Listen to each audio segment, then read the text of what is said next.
বাংলাদেশের নাগরিকরা কেউ অনুপ্রবেশের চেষ্টা করেনি ভারতে, বরং ভারত থেকে তারা ইচ্ছাকৃতভাবে পুশিং চালাচ্ছে। সেটার প্রতিবাদ আমরা জানাচ্ছি।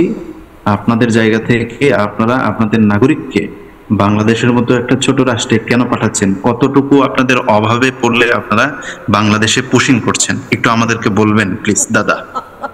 আরে আরিফ বিল্লাহ দেখতে পাচ্ছেন না বিএসএফ কমেডিয়ান? না না, উনি কি কমেডিয়ান? কমেডি করছেন?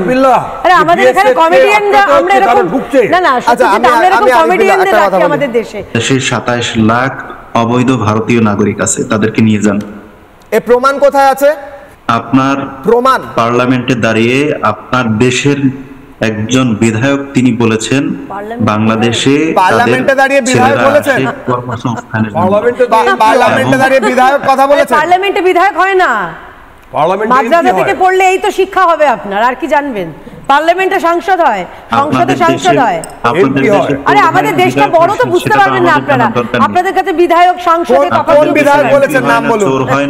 রিপাবলিকের মতন চ্যানেলের এয়ার টাইম অনেক দামি, সুযোগ দেওয়ার চেষ্টা করি। ভারতের মতো দেশে রিপাবলিকের মতন চ্যানেলের এয়ার টাইমের দাম অনেক ভাই। যাদের কাছে পৃথিবীটাই চ্যাপ্টা, তারা জানবেন কি করে যে বাংলাদেশ থেকে লোকে ভারতে আসে, ভারত থেকে বাংলাদেশে যায় না?